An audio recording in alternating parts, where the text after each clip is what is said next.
A few months ago I came out with part 1 to this video where I went through some of the hardest levels in every Mario game. However, after replaying the entire series again, I was able to really look in depth through each game, analyzing every little detail.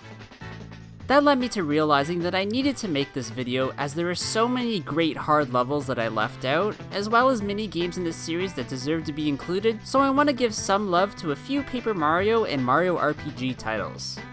My name is Copycat, and welcome to even harder levels in every Mario game. Before I get started, I would really appreciate if you subscribe to my channel, and hit that bell button to stay notified when I upload new videos. In part 1 of this video, I chose World 8-3 as the hardest in the original Super Mario Bros, as it's absolutely full of extremely annoying hammer bros.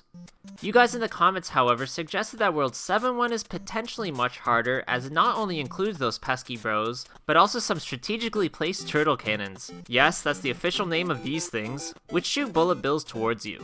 Now, in all fairness, this level is pretty short, and this game isn't that hard in today's standards, but at the time of its release, there really wasn't anything to compare it to.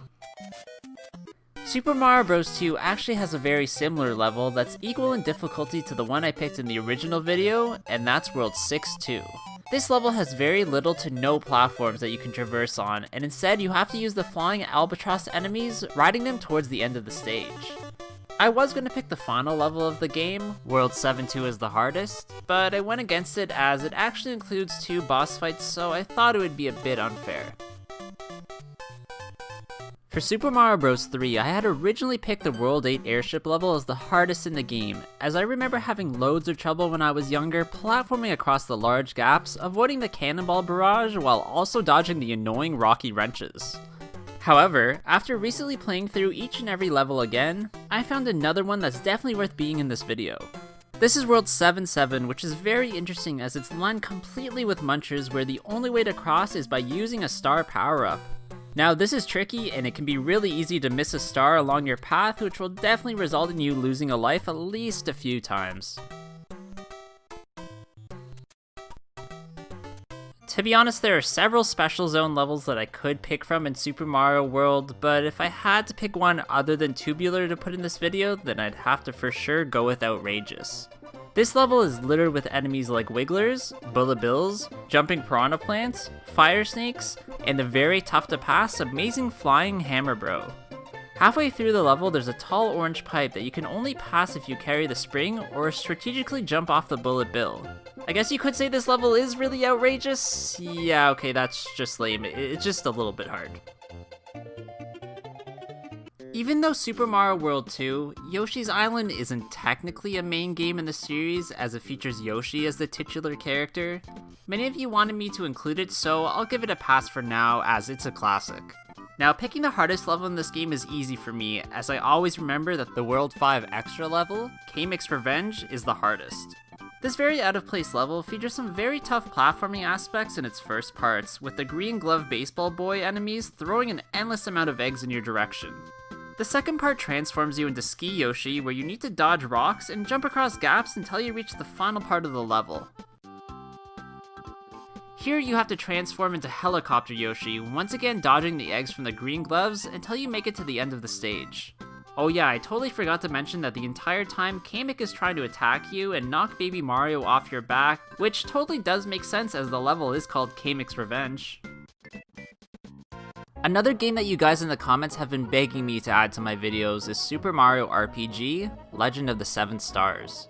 Now honestly, I was a bit hesitant to add this game to my list as out of every single title in the franchise, this is the one that I have the least knowledge about, as I never really was into RPGs until I played Paper Mario. However, after scouring through videos, walkthroughs, and in-depth lists about this game, I'm pretty sure it's safe to say that the optional hidden boss battle against the being from a different dimension, Culex, is the absolute hardest here. This boss is an extremely powerful standard attack that's guaranteed to hit you for a massive amount of damage. He also has 4 elemental crystals as his partners, which have their own devastating attacks. Now, it turns out that Square added this character as a direct homage to the Final Fantasy series, and really made him difficult on purpose. I have heard there is some items you can use to really help you in this battle, but beating him without them is really the challenge here. In part 1 of this video, I picked Wing Mario over the Rainbow as the hardest level in Super Mario 64, as a combination of the extremely annoying camera and the difficulty of controlling Mario with the Wing Cap power-up are the main reasons why I made that list. For this video, I decided to go with Rainbow Ride, not really because the level is overly difficult, but mainly because of how tedious collecting each star can be. Here, there's a strange moving magic carpet mechanic which follows a specific path, forcing you to skillfully platform dodging obstacles. This level is time consuming, difficult, and in the end just really not that fun. Picking the hardest level in Paper Mario for the N64 is a lot more difficult, as the game, just like Super Mario RPG, is instead split into different chapters that introduce a variety of tough puzzles and enemies. If I were to pick the hardest part of this game, however, I'd have to go with a Huff and Puff boss battle in Cloudy Climb. Huff and Puff is interesting as when you attack him, he doesn't lose health like normal enemies and instead splits into smaller tough buffs that can still attack you. What's even worse, and why this boss makes this video over the final Bowser boss battle, is that he also has a move which can absorb the smaller clouds back into his body to restore HP. I remember this boss giving me loads of trouble when I first played this game, and I always felt like I was underleveled facing him. Most people know by now that in Super Mario Sunshine, the Pachinko Machine and Lily Pad Ride secret levels are considered by many as the hardest in the game. However, there is one other that many of you reminded me of, and that's collecting the 10 blue coins of Corona Mountain.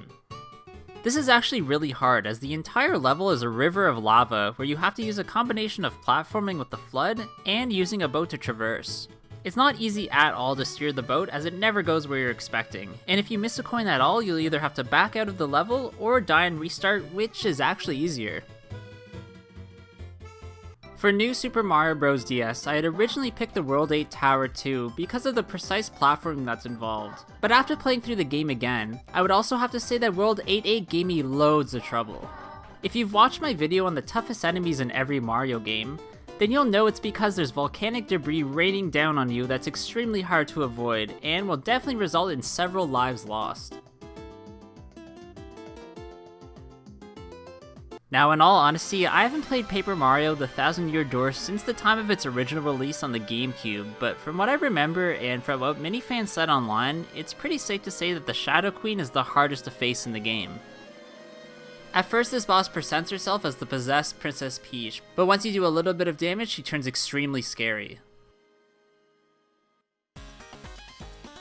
However, after using the Crystal Stars, its clutches on Princess Peach will begin to weaken, and she'll give you the rest of her power to help defeat this enemy.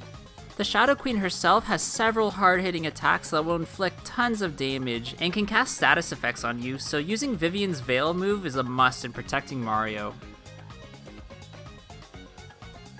In my last video, I highlighted 3 hard levels in Super Mario Galaxy, which were the Luigi's Purple Coins and the Purple Coins in the Bone Pen challenges, along with the Lava Spire Daredevil Run. However, there's one level that I completely overlooked in the Rolling Gizmo Galaxy, which is hard for a completely different reason. In this extra secret level, you have to use the Star Ball to traverse across very risky platforming sections where it's almost inevitable that you'll fail a few times. This is also compounded with the fact that to control the Star Ball, you'll have to use the Wiimote's motion controls, which are definitely tough to get used to at first. In part 1 of this video, for New Super Mario Bros. Wii, I had World 9-7 as the hardest, as the amount of risk involved in that level is way above anything else seen in this game. However, once I was finally able to get a copy of this game and play through every single level, I would have to say that the World 6 Castle is another spot here that gave me tons of trouble.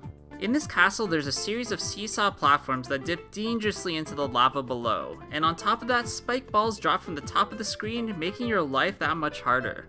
The boss of this castle is Morton, who causes columns to rise up from the ground, which will instantly kill you if it flattens you. This bruiser of an enemy can be defeated in 3 hits, but you'll be hard-pressed not to take some damage or die at least once. Anyone who's ever played Super Mario Galaxy 2 knows that the Grandmaster Galaxy's Perfect Run is by far the hardest level in the game, and that's exactly what I showcased in part 1 of this video. However, some of you in the comments also suggested that the Chimp Skating Challenge in the Freezy Flake Galaxy can give you a bit of a problem.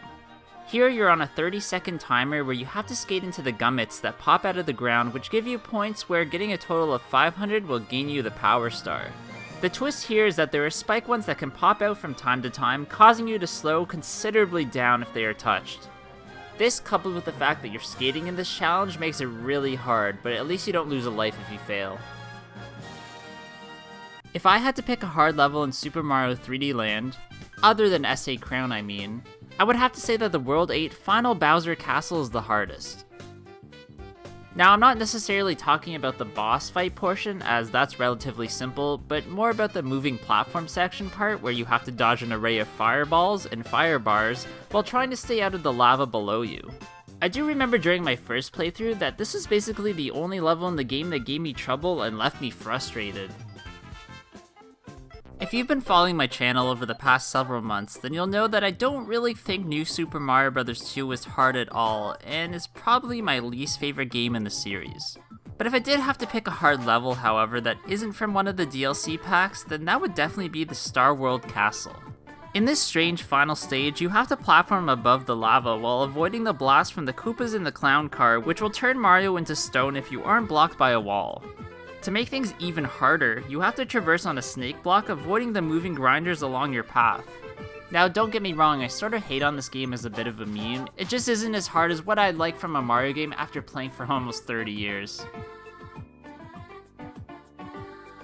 In part 1, for New Super Mario Bros. U, I picked the challenge mode level Don't Touch Anything as the hardest in this game. However, in part 2, I did want to include a level from the actual story mode, and if I had to pick one of those, I would have to go with Superstar Road 6, titled Fire Bar Cliffs. What makes this level so hard is that there are giant fire bars that you have to platform very carefully around, which will increase in speed and occurrence the farther you press on. Getting the right timing here is key, and will definitely take you a few tries before you finally finish this level. New Super Luigi U also has a very similar level that I'm going to showcase in this video, which also takes place in that game's Superstar Road world titled Fire Bar Sprint. The setup in this level is much harder, with many more gaps and faster bars along your path. On top of all this, you only have 100 seconds to reach the flagpole, so definitely don't loaf.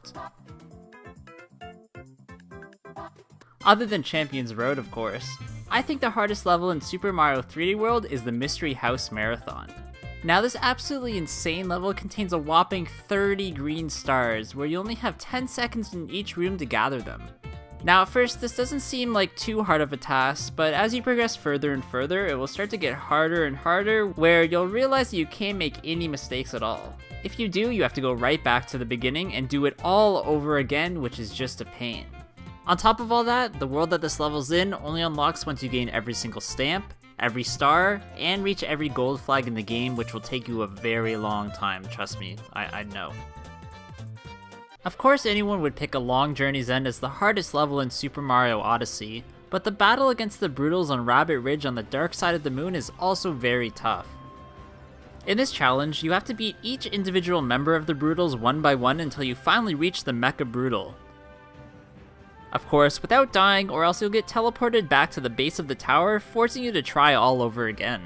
This is no easy feat, and will take you at least a few tries before you get used to each boss and their unique moveset. Alright, so that's going to be it for today's video, guys. I really hope you did enjoy this one. If you did, please leave a like, comment below any video ideas you have for me, and of course subscribe to my channel. I also have an Instagram at Copycat Gamer where I upload some cool clips and items from my collection, so go please check that out and give it a follow. Hope you guys all have a good day, and I'll see you on the next one. Bye.